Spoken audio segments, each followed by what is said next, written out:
실제로 이 땅에는 극단적인 절망을 경험하는 사람들로 가득 차 있습니다. 지난주에 특별히 우리 가족 중에 한 명인 우리 문길 형제의 어머님이 돌아가셨습니다. 갑작스럽게 아침에 전화가 왔어요. 아침 7시쯤에 전화가 오는 전화는 특별한 전화입니다. 그래서 보통 때는 안 받는데 받았어요. 그랬을 때 어머님이 급작스럽게 돌아가셨다는 이야기를 듣고 한 10시, 11시쯤에 그 빈소를 찾았습니다. 그 빈소를 찾고서 그 앞에 서서 기도를 하는데 제 마음속에 슬픔과 또 하나님에 대한 좀 항의가 쏟아져 나왔습니다. 제가 기도할 때 이렇게 하나님을 향해서 항의를 하는 일들은 요즘은 이렇게 많지 거의 없다시피 한데 오늘 그날은 항의가 제 마음속에서 나왔어요. 왜냐하면 문길 형제의 어머님이 어떻게 살아오셨는지 내가 너무나 잘 알기 때문에 문길 형제를 통해서 그렇게 평생을 고생하시고 평생을 일만 하시다가 평생을 남을 위해서 하시다가 또 돌아가실 때도 이렇게 급작스럽게 이렇게 황망스럽게 가는 법이 어디 있습니까? 이건 좀 공평하지 못합니다. 왜 어떤 사람은 이렇게 평생을 이렇게 한 번도 펴지는 것을 경험하지 못하고 이렇게 돌아가야 됩니다. 그래서 하나님 앞에서 항의하는 기도를 드렸던 것이 기억납니다. 실제로 우리가 살고 있는 삶을 들여다보게 되면 가까이 있는 사람들을 우리가 조금만 더 들여다보게 되면 대부분의 사람들이 모두 다 고통스러운 순간들을 지나간 사람들이라는 것을 알 수 있습니다. 우리에게 있어서의 절망과 고통은 이 땅에서 살아가면서 피할 수 없는 부분입니다. 그리고 적지 않은 사람들은 지금 현재 그런 고통과 어려움을 지금 막 겪고 있고요. 겉으로는 멀쩡한 척하고 앉아있지만 속으로는 그런 문제가 여전히 남아있고요. 또 적지 않은 사람들은 과거에 일어났던 어떤 그런 어려움들의 그림자 밑에서 신음하면서 살아가고 있습니다. 만약에 자신의 고통도 없고요. 특별하게 고통도 겪지 않고 사시는 분들이 있다면 그런 분들이 있을 수가 있습니다. 그렇다면 잠깐 멈춰서서 주변의 사람들을 보십시오. 만약에 자신의 고통이 있고 절망스러웠던 과거가 있었다면 한번 떠올려 보십시오. 그 그림자가 지금도 드리고 있기 때문에 어떤 부분에 있어서는 나로 하여금 건강하게 살지 못하게 만드는 나를 내 뒷꼭지를 붙잡고 있는 어떤 그런 부분들이 있다면 우리 그런 부분을 한번 생각해 보십시다. 저는 사실은 유복한 가정에서 태어났습니다. 그래서 저에게 있어서 고통과 고난이라고 하는 것은 굉장히 생경한 것이었고 잘 모르는 것이었습니다. 어릴 때부터 동정심은 있었습니다. 그래서 초등학교 때 학교에서 집으로 돌아오던 어떤 길에 있던 거린 아주머니에게 저금통을 다 비워서 갖다 드렸던 그런 기억이 있었지만 그것은 고통에 대한 것이 아니라 그냥 동정심이었습니다. 근데 제가 고통에 대한 눈이 처음 뜨게 된 것은 대학교 2학년 때였습니다. 대학교 1학년 때였습니다. 제 친구 하나가 공부를 열심히 해가지고 제가 다니던 학교 의대를 갔습니다. 그 친구가 좀 약간 소극적이었기 때문에 저는 그 친구한테 테니스 라켓을 사줬습니다. 그때 테니스 라켓을 대학교 1학년짜리가 사주기 게 쉬운 건 아니었습니다. 제가 꽤 큰 돈을 들여서 테니스 라켓을 사줬습니다. 테니스 라켓 시작. 근데 이 친구가 테니스 안 치는 거예요. 라켓을 들고 학교 오질 않아요. 제가 좀 기분이 나빴습니다. 그래서 하루 붙잡고 얘기했습니다. 도대체 어떻게 라켓을 사줬는데 좀 같이 한번 치지? 너 몸도 약한데 좀 운동하면 좋잖아. 근데 그 친구가 저한테 얘기했습니다. 야, 형 생각은 하면 어떻게 테니스를 치냐? 형은 지금 변호사로 일하고 있고요. 당시에 신문에도 여러 번 나왔었어요. 서울법대에 들어간 놈인데 하반신이 완전히 불수가 된 소아마비입니다. 그래서 그런 아주 중증 장애인으로 서울법대에 들어간 최초의 인물이고 또 사법고시도 또 되고 그래서 지금 변호사로 일하고 있는데 우리는 그 형이 저희들한테 거인 같은 사람이었어요. 그런 장애를 극복하고 최고의 대학에 들어가고 법대에 들어가고 이랬기 때문에 우리는 다 그걸 존경하고 있었기 때문에 저는 그 형에 대해서 다른 생각을 하지 않았어요. 근데 이 동생은 형이 소아마비인데 네가 사준 테니스 라켓 가지고 나서 테니스 치. 저는 그때의 기억을 잊어버리지 못합니다. 저는 마치 다른 세상이 있다는 것을 경험하는 것 같은 그런 경험이었습니다. 누군가는 내가 상상하지 못하는 어려움과 고통을 가지고 살아가고 있구나. 그것이 제가 고통을 경험하기 시작한, 고통을 제 눈으로 보기 시작한 어떤 면에서는 첫 경험이었어요. 참 어리숙했죠. 다른 분들은 이제 어릴 때부터 고통을 경험하는데 저는 그제서야 진정한 고통이 무엇인지가 눈에 띄어지기 시작한 것이었습니다. 그리고 점점 사람들의 고통에 대해서 알아가기 시작했고 실제로 제 자신도 굉장히 큰 고통을 겪으면서 사람이 얼마나 이 땅에서 연약한 존재인지, 얼마나 힘든 존재인지 하는 것을 보게 됐습니다. 그러면서 점점 이제 다른 사람들의 고통에 마음이 열리기 시작했고, 내 고통이 아니지만 다른 사람들의 고통에 눈물이 나기도 했었습니다. 제가 처음은 미국 갈 때였던 것 같아요. 유학 가려고 비행기 타고 가는데요. 저에게 그게 미국에 처음 가는 데였습니다. 그런데 비행기 탔더니 입양된 아이들을 아기를 데려갑니다. 이렇게 캐리어라고 해서 그 사람을 데려가는 사람들이 있어요. 그리고 비행기 값을 깎아주거나 그럽니다.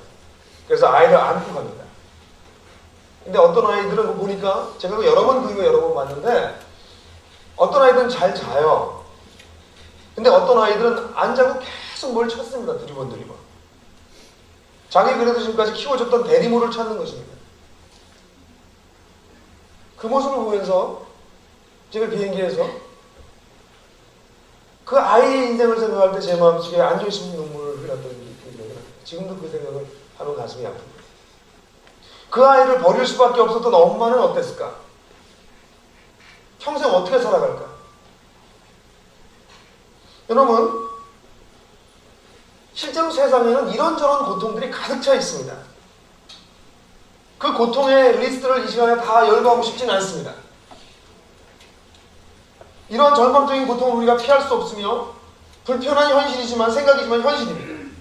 여러분 가운데 어떤 분이 그렇게 이해하실지도 모르지만 한 10여 년 전에 한 여학생이 저에게 했던 말이 기억납니다. 그 친구, 그 여학생이 저한테 이렇게 얘기했습니다. 도대체 왜 크리스찬들은 그렇게 세상을 어둡고 칙칙한 색깔로 칠해버려서 비크리스찬들을 위협하고 불안하게 만드느냐?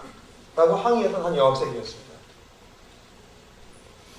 또 사실 이와 비슷한 이야기를 크리스찬으로부터 듣기도 합니다. 왜 교회에서 그렇게 칙칙하고 어려운 얘기를 자꾸 합니까?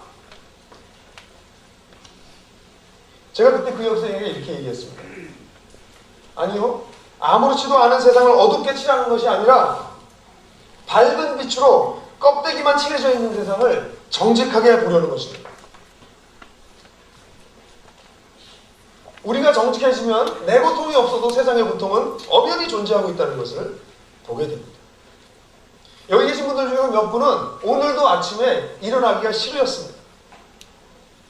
오늘 교회 오신 게 참 다행이십니다. 오늘 눈이 안 떠졌으면 하고 또 일어나는 사람들 우리 가운데 분명히 있습니다. 삶의 고통과 무게 때문에. 우리는 아무렇지도 않고 멀쩡한 척 하는 것 뿐이죠. 그것이 우리들의 삶의 현장입니다. 이런 삶의 현장에서 대부분의 사람들은 그렇게 말합니다. 세월이 약이라고. 아픔을 사귀면서 살아가라고. 누구나 다 겪는 거라고. 너만 겪는 거 아니라고. 그리고 그 고통을 쓰는 시간이 지나가기를 바랄 뿐입니다. 그러나 세월이 약이라는 말이 맞긴 맞지만 별로 좋은 약은 아닌 것 같습니다. 왜냐하면 세월은 너무나 더디 가기 때문에 그렇습니다. 고통 가운데 있을 때 세월은 너무나 천천히 가기 때문에 세월이 약은 약이지만 별로 좋은 약은 아닌 것 같습니다. 이것이 우리들의 삶의 어떤 현실일지 모르겠어요. 현실입니다. 그렇다면 이런 삶의 현실 속에서 우리는 어떻게 살아가야 될까요? 놀랍게도 이런저런 모양의 고통과 아픔을 안고 살아가는 사람들을 보시면서 하나님께서 이 땅에 오셨고요. 예수님은 특별히 그러한 사람을 찾아오십니다. 성경의 모든 사람들이 그런 사람이었지만 그런 사람들 중에서 아주 극단적인 고통과 슬픔과 상실을 경험하고 있었던 사람이 하나 있었는데요. 그 사람의 이름은 밝혀지지 않았습니다. 다만 나인성에 있었던 한 과부입니다. 그 과부의 이야기를 누가복음 7장을 통해서 한번 같이 읽어봅시다. 누가복음 7장 11절부터 17절까지입니다. 우리 설교안에 다 있으니까요. 그걸 다 같이 한번 읽도록 그렇게 하겠습니다. 시작. 그 뒤에 곧 예수께서 나인이라는 성으로 가시게 되었는데 제자들과 큰 무리가 그와 함께 다녔다. 예수께서 성문에 가까이 있을 때 사람들이 큰 죽은 사람을 메고 나오고 있었다. 그 죽은 사람은 그의 어머니의 외아들이고 그 여자는 과부였다. 그런데 그 성에 많은 사람이 그 여자와 함께 따라오고 있었다. 주님께서 여자를 보시고 가볍게 여기셔서 말씀하셨다. 울지 말아라. 그리고 앞으로 나가서 발에 손을 대시니 발을 메고 가는 사람들이 멈춰섰다. 예수께서 말하였다. 젊은이야, 내가 내게 말한다. 일어나라. 그러자 죽은 사람이 일어나 앉아서 말을 하기 시작하였다. 예수께서 그의 어머니에게 돌려 주셨다. 그래서 모두 두려움에 사로잡혀서 하나님을 찬양하면서 말하기를 우리의 큰 예언자가 나타났다 하고 또 하나님께서 자기 백성을 돌아보아 주셨다 하였다. 예수의 이야기가 온 유대와 그 주위에 있는 모든 지역에 퍼졌다. 이 이야기는 나인성이라고 하는 성에 예수님과 그의 제자들이 가까이 가고 있었던 바로 그때의 이야기였습니다. 그때 한 장례 행렬이 나오고 있었습니다. 여러분 그냥 한번 상상해 보십시오.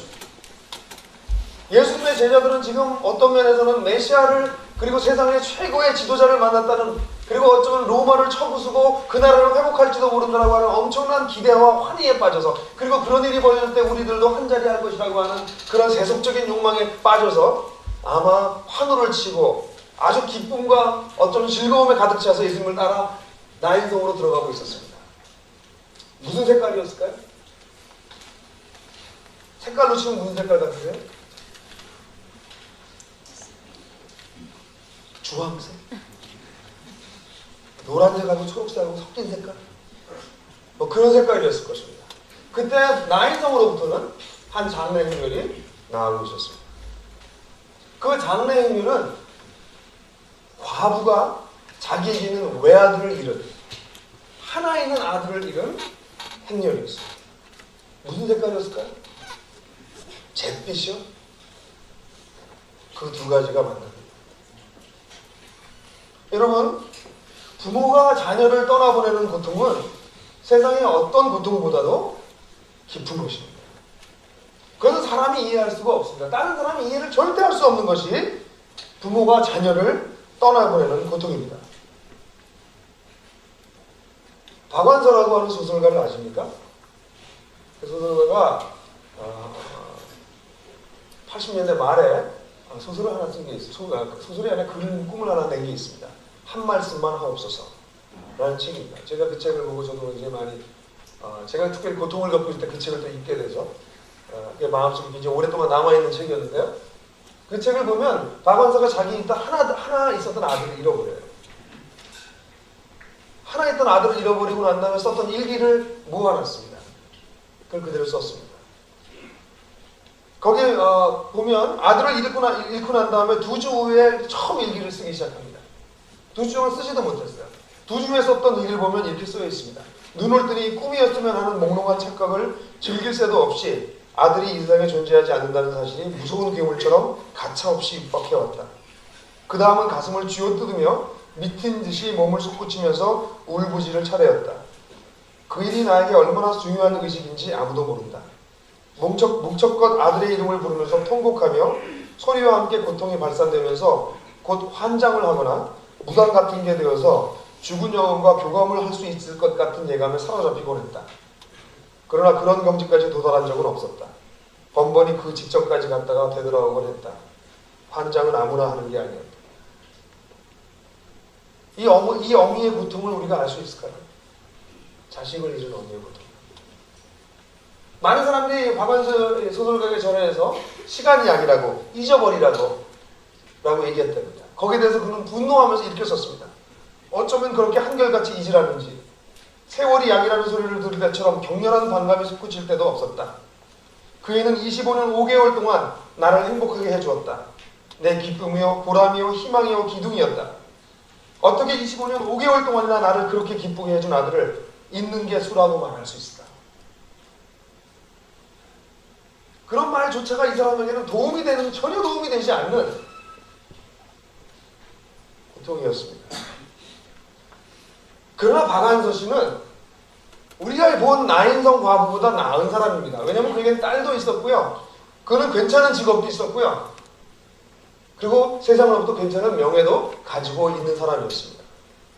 이 나인성 과부는요, 옛날의 과부는 경제적으로 힘이 하나도 없는 여자였습니다. 그래서 성경에서 과부와 고아를 돌보라는 얘기를 꼭 합니다. 나인성 과부는 그 장성하고 있는 아들이 단순히 정서적이고 어떤 유대 인간관계고 이런 면에서의 어떤 기쁨과 보람과 자랑이었을 뿐만 아니라 이 어미에게는 그가 살 수 있는 유일한 길이었습니다. 그에겐 직업도 없고요. 명예는 물론 없고요. 살 수 있는 수단조차 없는 것이 이 과부였습니다. 그 과부에게 있어서 그 외아들은 그에게는 생명과도 같은 것입니다. 자신의 생명보다 어쩌면 더 귀한 것입니다. 그러므로 이 나일성 과부가 겪고 있는 고통은 어떤 면에서는 우리 인간이 겪을 수 있는 모든 고통들 중에서 최고의 고통이라고 표현할 수 있는 바로 그 고통입니다.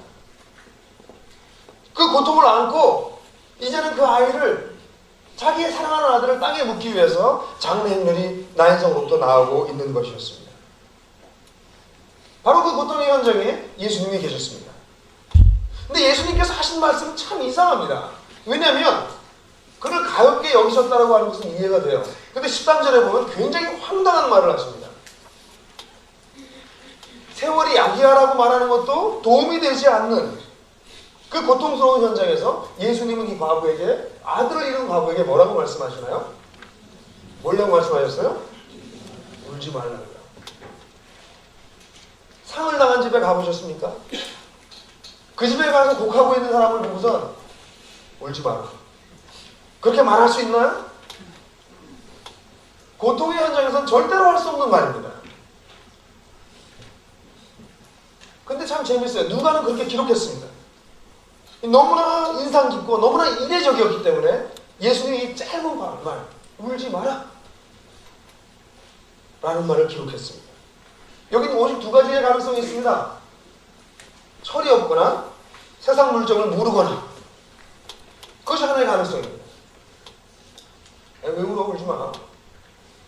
고통을 너무나도 모르니까 그렇게 쉽게 얘기하는 사람이 있을지 모르겠습니다. 같이 붙잡고 울어줘도 시원치 않은 현장에서 그래서 울지 말라고 했습니다. 또 하나의 가능성은 무슨 대안이 있을 경우입니다. 감히 울지 말라고 말할 수 있는 뭔가를 가진 사람만이 이런 고통과 상실과 슬픔의 현장에서 울지 말라고 얘기할 수 있습니다. 어쨌든 예수 울지 말라고 얘기했습니다. 그리고 관에 손을 대셨습니다. 14절에 보면. 관에 손을 댔다고 하는 사실이 그렇게 작은 일은 아닙니다. 그러자 보면 성경에 메고 가던 사람이 멈추어 섰다고 그랬습니다. 뭐 관에 손을 대면 뭐 그냥 가면 되지 왜 멈춰서겠어요? 그것은 왜냐하면 매우 이례적인 일이었기 때문에 그렇습니다. 여러분들 아시는 것처럼 이스라엘 사람들은 굉장히 정결하게 살아가는 것에 중요성을 가지고 있었어요. 그래서 이방인들하고는 만나지도 않으려고 했고요. 특별히 죽은 시체나 관 등에 손을 대는 것은 매우 불결한 일로 여겼습니다. 그래서 절대로 필요한 사람 이외에는 이 관에 손을 대지 않았습니다. 예수님께서 그 관에 손을 대셨다는 것은 상여를 메고 가는 사람들이 깜짝 놀라는 일이었습니다. 이 사람 왜 이러는 거야? 어떻게 해서든지 멀리 가려고 하는, 우리로서는 내가 상상이 안 가는 일이지만 그런 상황에서 예수님이 거기다 손을 대셨어요.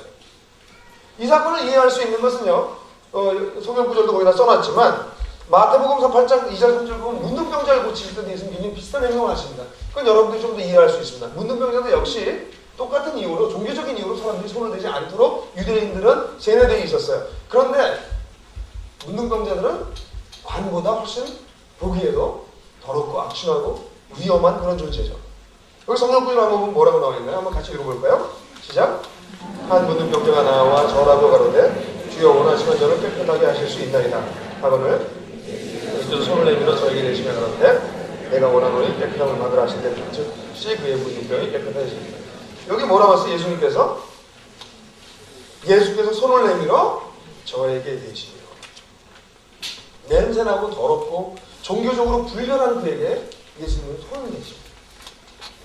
관도 마찬가지입니다. 감히 만질 수 없는 것에 예수님께서 손을 대십니다. 이것은 단순한 제스처가 아닙니다.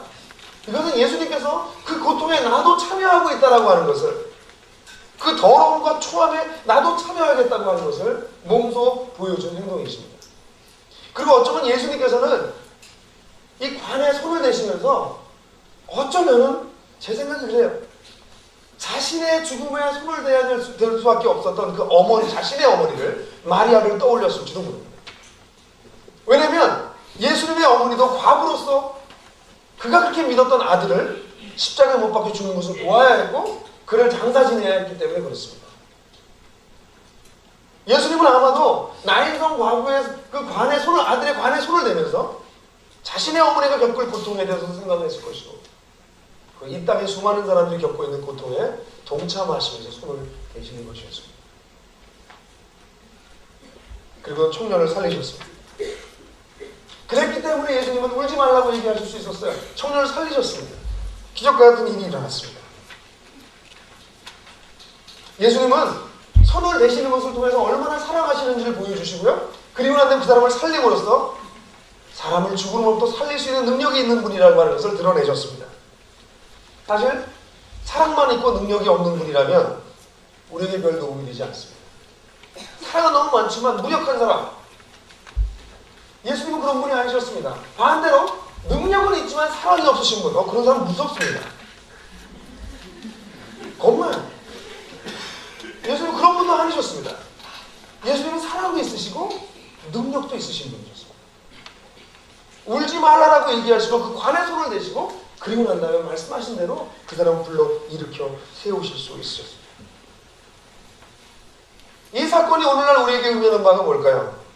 저는 오늘날도 조금 전에 우리가 강원도 선생의 간증을 통해서 보았지만 오늘날도 예수님은 우리의 삶의 현장에 찾아오신다고 저는 믿습니다. 우리가 이 사건을 통해서 몇 가지 깨달을 수 있는 것이 있습니다. 첫 번째는요, 우리의 삶에는 피할 수 없는 고통이 있습니다. 우리 그것을 인정해야 됩니다. 과거에 있었던지 현재에 있든지 또는 불행하게도 미래에 닥치 올지 언제 있을지 모릅니다. 여러분들 중에서 어떤 분들은 이런 메시지에 이미 익숙해져 있는 분이 계실지 모릅니다. 하나님을 믿으면 더 이상 고통이 없다라고 하는 이야기입니다. 잘못된 기독교의 메시지라고 제가 분명히 말씀드려야 됩니다. 오늘 아침에도 새벽에 나오면서 차를 타고 오는데 기독교 방송을 틀었습니다. 그때 어떤 목사님이 나오셔서 굉장히 유명한 목사님이 나오셔서 말씀하세요. 예수를 믿으면 반드시 병이 나야 된다. 병이 나는 것이 하나님의 뜻이다. 믿음이 있다면 병은 반드시 날 수 있다.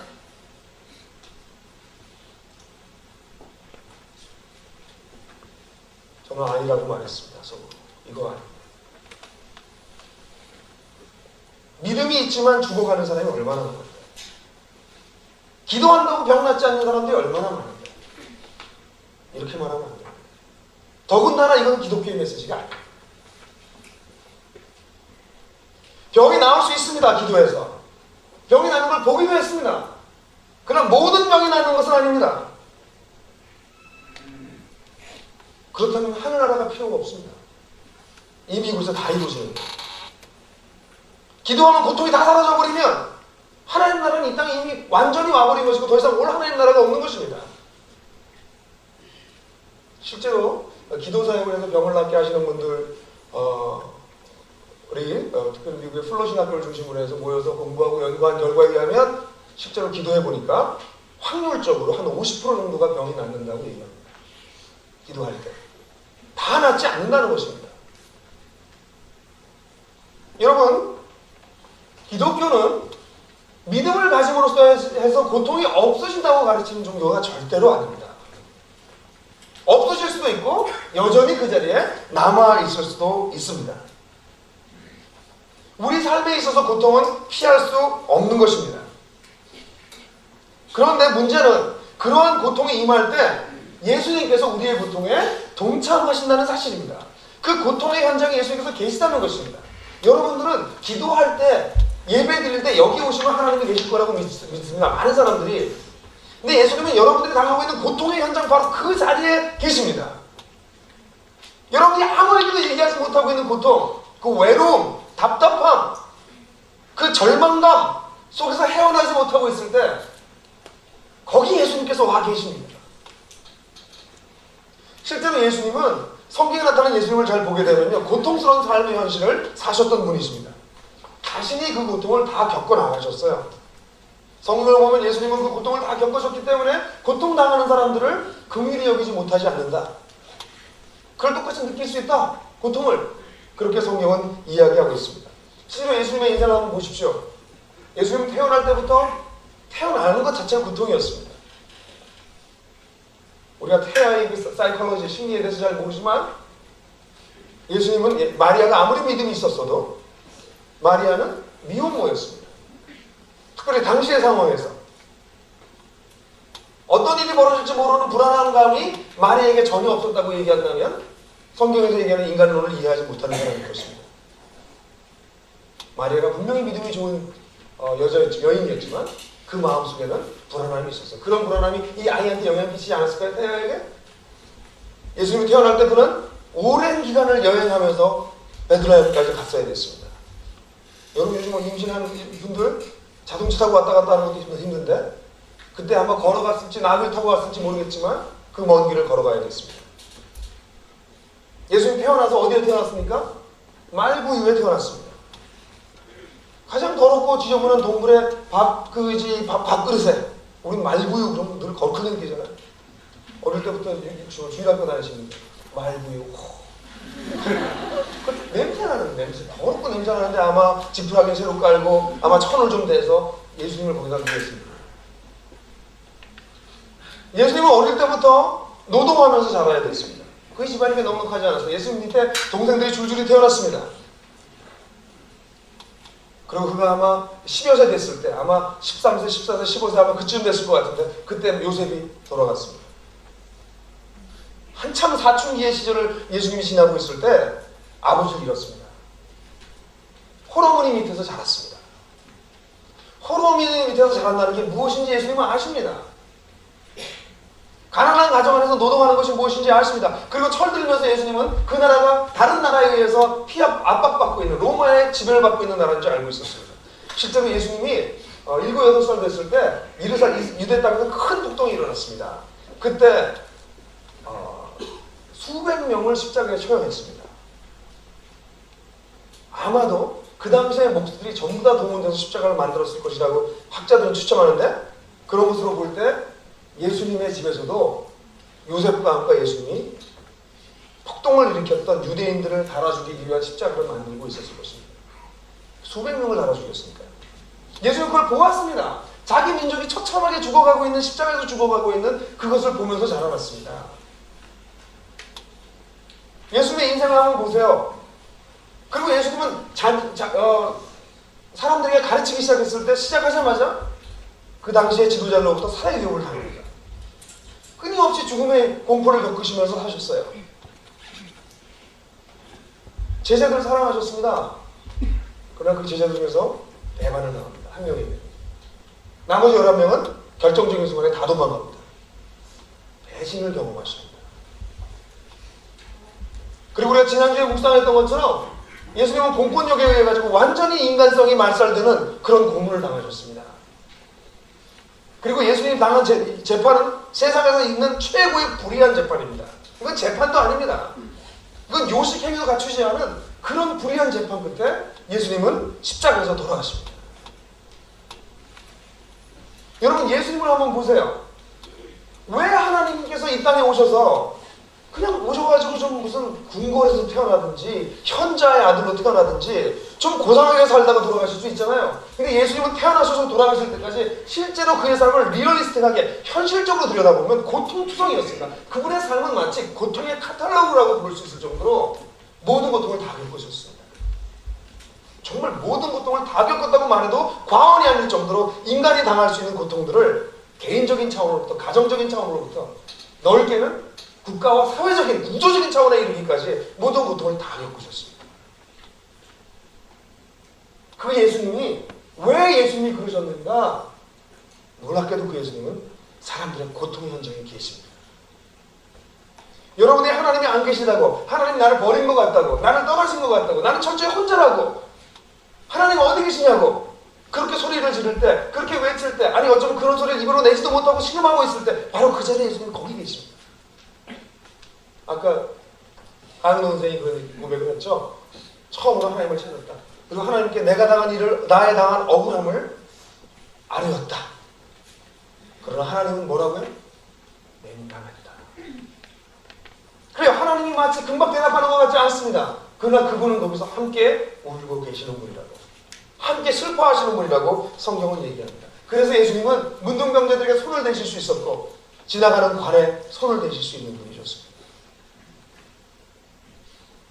여러분들이 극심한 외로움 가운데 있을 때, 극심한 무기력과 절망과 좌절 가운데 자신의 생애를 포기하고 싶은 그런 순간에도 예수님은 거기에 계십니다.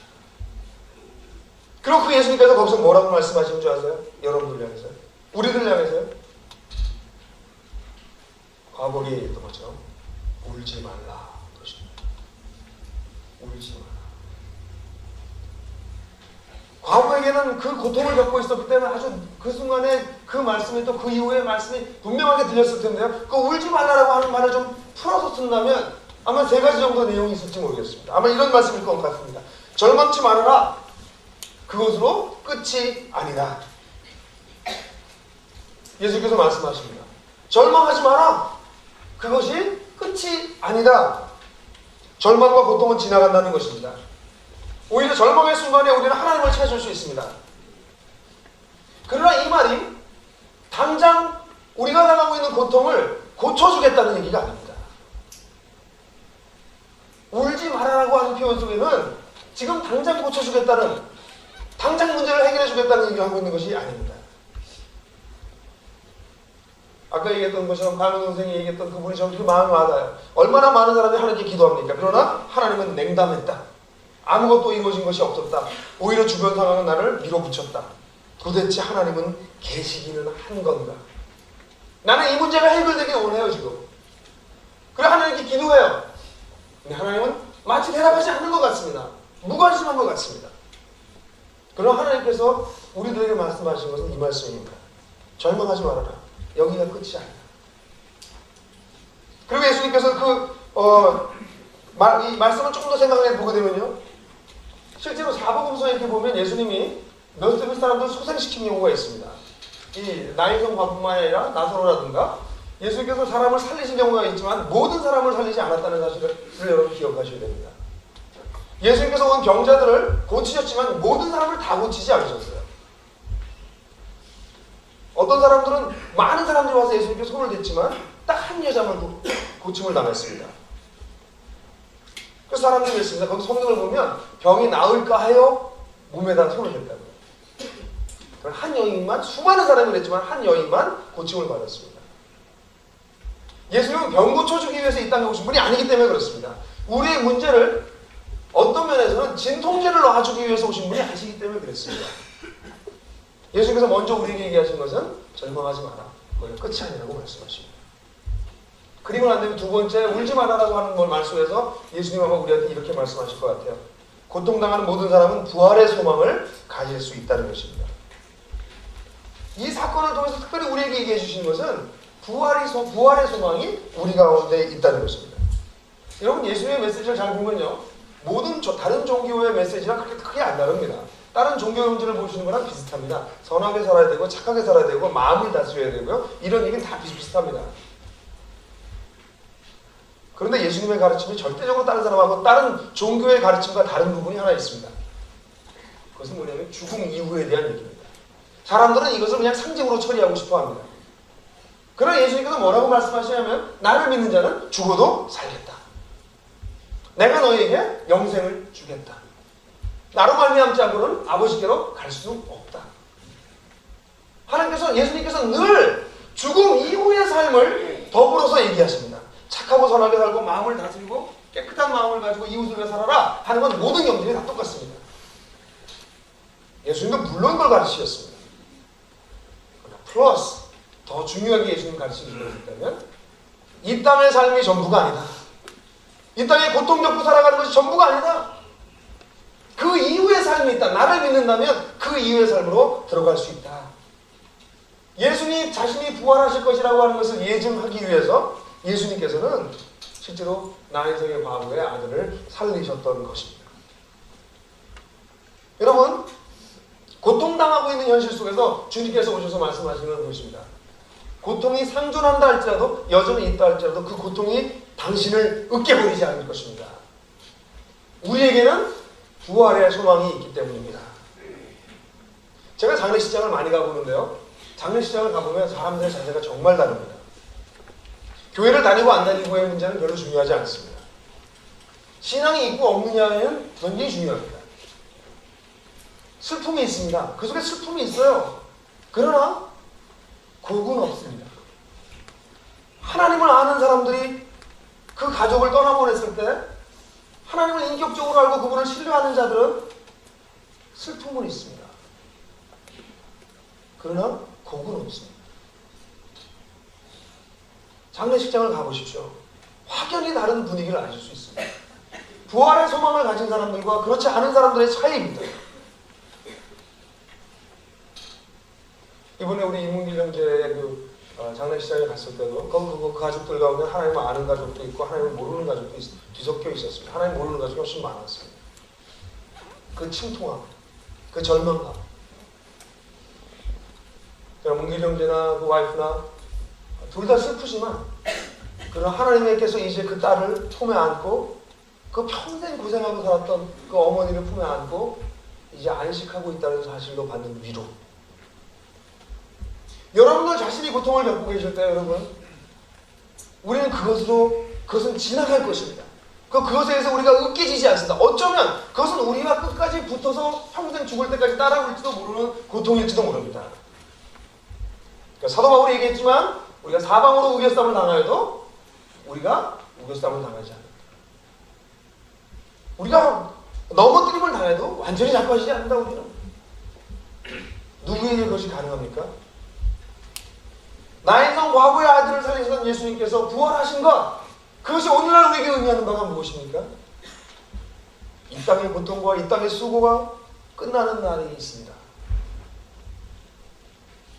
주님께서 우리를 그 부활의 자리에 우리를 이끌어 가실 거라고 말씀하십니다. 저에겐 아주 가까운 분이 저에게서 돌아가신 분은 우리 할머니 할아버님 보다 우리 할머니 우리 부모님이 들으시면 좀 섭섭하실지 모르지만 할머니 할아버지보다 더 가까웠던 분이 저희 작은 아버님이십니다. 아버님 형제가 5분 계신데 넷째 작은 아버지인데 성격도 저랑 좀 비슷한 것 같고 멋있는 것도 저랑 비슷하고 제가 굉장히 좋아했던 작은 아버님이었습니다.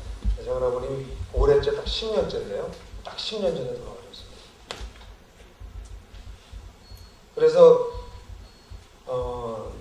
그때 갑자기 뇌졸중으로 쓰러지셨기 때문에 제가 연대생활세 중환자실에 갔는데 그때 제가 목사였기 때문에 중환자실은 다행히 목사는 좀 아무 때나 좀 들어갈 수 있는 그런 걸 허용해 주는 병원이 많습니다. 그래서 들어가서 보니까 온갖 튜브를 다 꽂고 누워 계세요. 이미 뇌세 상태로 돼 있었어요. 제가 작은아버지 손을 이렇게 만졌습니다. 차가웠습니다. 작은아버지께 제가 그렇게 말했습니다. 작은아버지, 사망의 음침한 골짜기로 걸어가고 계시는 거예요. 사망의 음침한 골짜기를 지나가고 계시는 거예요. 먼저 가십시오. 저도 얼마 후에 따라갈 겁니다. 그것이 끝이 아니었습니다. 저도 따라갈 겁니다. 사망의 음침한 골짜기로 다닐지라도 내가 해를 두려워하지 아니할 것은 여호와의 지팡이와 막대가 나를 안위하시나이다. 우리가 사망의 음침한 골짜기를 지나가도 하나님은 우리와 함께 계십니다. 이 땅에서 여러분들이 겪고 있는 고통들을 통해서 하나님은 굉장히 많은 것을 우리가 깨닫게 하십니다. 우리가 얼마나 한계가 있는 존재인지. 아마 고통이 없었다면 하나님을 찾지도 않았을걸요. 그리고 하나님을 정말 진지하게 생각하지도 않았을걸요. 나의 성공, 나의 번영, 나의 행복 때문에 하나님이 없어도 괜찮았을걸요. 그러나 우리는 고통을 통해서 드디어 나의 한계를 발견하게 됩니다. 그리고 내 고통을 통해서 드디어 다른 사람들의 고통들도 슬퍼할 줄 알게 됩니다. 그리고 내 고통을 통해서 드디어 세상에 얼마나 많은 고통이 있는지를 보게 됩니다. 고통은 이 땅을 사는 우리들에게 있어서 어떤 면에서는 필요악입니다. 고통이 없으면 하나님이 없습니다. 폴 트루이라고 하는 유명한 정신의학자가 이런 말을 했습니다. 맑은 날씨를 기뻐하려면 흐리고 구름 낀 날이 여러 일 반복되어야 됩니다.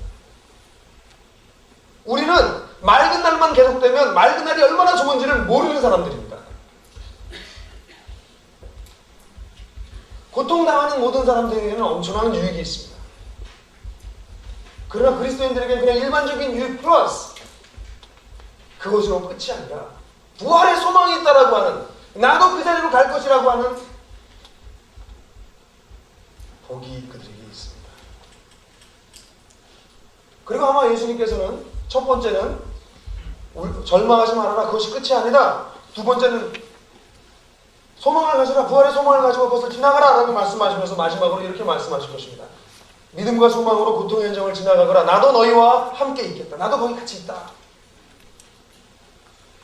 이것이 얼마나 엄청난 힘이 되는지 모릅니다. 사실 그리스도인이 된다는 게 뭘까요? 고통이 없어지는 것이 아닙니다. 정확하게 말씀드리죠. 고통을 보는 시각이 달라지는 것입니다. 우리 강은도 선생님이 그랬습니다. 맨 마지막에 병원에 들어갈 때 사실은 제가 강 선생님하고 같이 얘기를 나누고 나면 저는 다시 집으로 들어가야 됐었고, 근데 저를 찾아왔었어요. 근데 그때 강 선생님이 이미 술이 몇십 병을 마신, 소주를 몇십 병을 마신 상태였습니다. 저는 비행기도 있고 어차피 그분하고 얘기를 못해서 고치관 선생님한테 맡기고 떠나갔어요. 근데 그분은 그 이후에 술을 몇십 병을 더 드셨고 결국 병원에 입원하게 됐습니다. 사람이 절망하게 되면 마지막 치유할 수 있는 것 중에 하나가 알코올 중독입니다. 절망의 마지막까지 간 것이죠. 그 안에서 그가 이렇게 했습니다. 탈진하여 손가락 하나 움직일 수 없었다. 그때 눈을 들어 하나님과 눈을 마주치는 경험을 하게 되었다. 술이 끊어졌다. 이거는 술을 자기가 끊었다고 얘기하지 않죠. 술이 끊어졌다고 표현하죠. 고통을 바라보는 관점이 바뀌었다. 이 표현 굉장히 중요합니다. 고통을 바라보는 관점이 바뀌었다. 고통 자체가 없어진 것이 아니라 고통을 바라보는 관점이 바뀌었다. 예수님이 우리 가운데 계시면 이제는 고통을 바라보는 관점이 달라지기 시작합니다. 아들에 대한 사랑도 바뀌었다. 내 품 안에서의 사랑에서 하나님 품 안에서의 사랑으로 바뀌었다. 그리고 굉장히 정직하게 1998년도에 그런 일이 있었고요.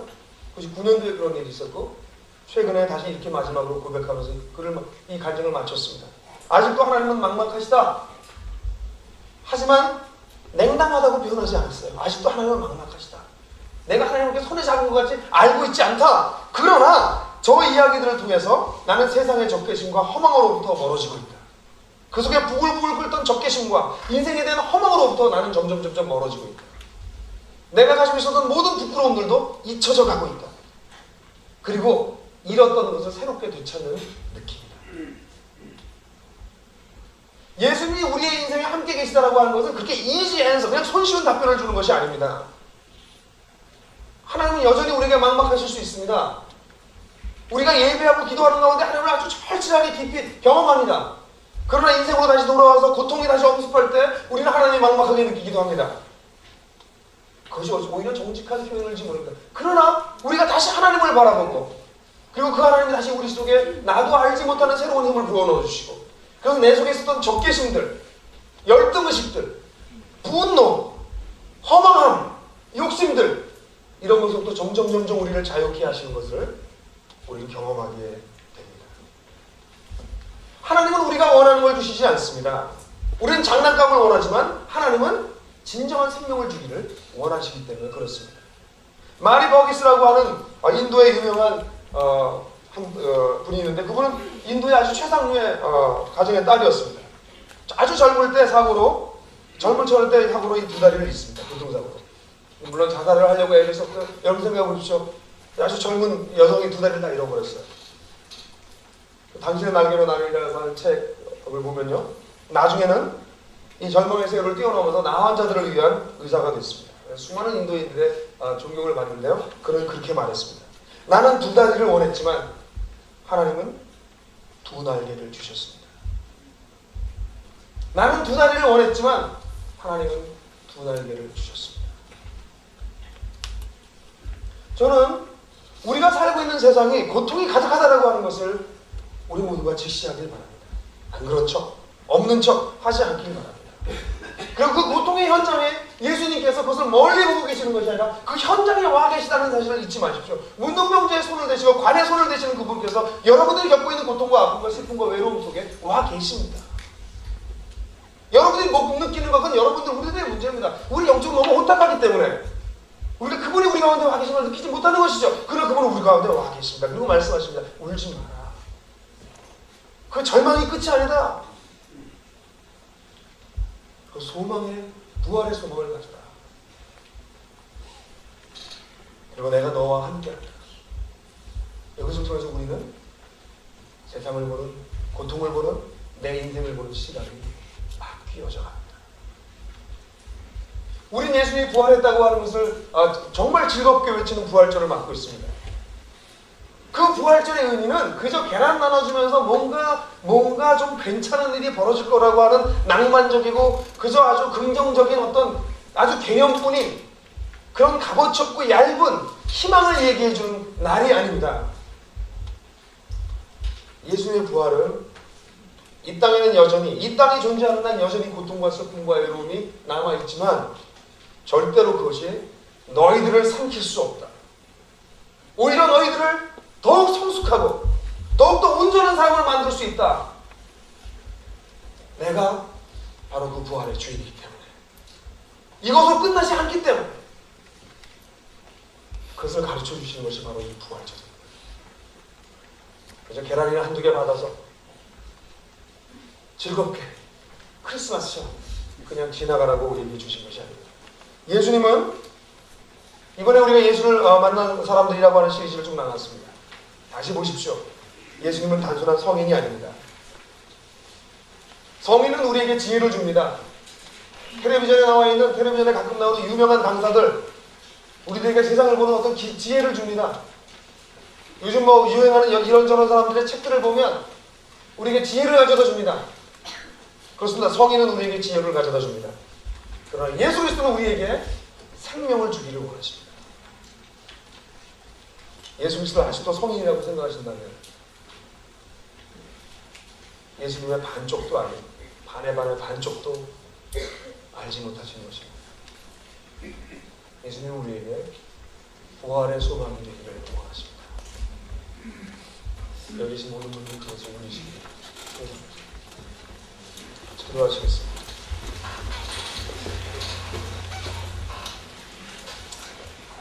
하나님, 지금 이 자리에도 고통과 슬픔 가운데 있는 우리의 가족들이 있습니다. 아니, 여기는 그래도 나을지 모릅니다. 여기 나오지도 못할 만큼 힘든 사람들이 세상에는 부지기 수입니다. 하나님이 예배실에, 이 예배당에, 성전에 갇혀 계신 분이 아니라 우리가 겪고 있는 삶의 현장 바로 거기에 계시다는 사실을 우리는 성경을 통해서 발견합니다. 예수님의 인생 자체가 고통 그 자체였고, 그분은 고통 겪고 있는 사람들을 늘 찾아가셔서 그들에게 마음을 다하셔서 위로하셨습니다. 그 주님이 오늘날도 동일하게 이 땅에서 일하고 계시는 것을 찬양합니다. 오늘도 절망 가운데 있는 사람들에게 찾아오셔서 소망을 불어넣어 주시고 그 절망에 함몰되지 않을 수 있도록 우리를 붙들어 주시는 것을 감사합니다. 하나님, 기도하옵기는 이 방에 앉아있는 모든 분들이 그 예수님을 조금씩 더 알아가기를 원합니다. 여전히 막막함이 있습니다라고 솔직하게 고백한다 할지라도 우리 속에서 분노와 적개심과 열등의식들이 사라져가는 것을 과정 없이 고백할 수 있습니다. 주님께서는 진실하게 우리 속에서 일하고 계시기 때문에 그렇습니다. 부활의 주님을 찬양합니다. 예수 그리스도의 이름으로 기도했습니다.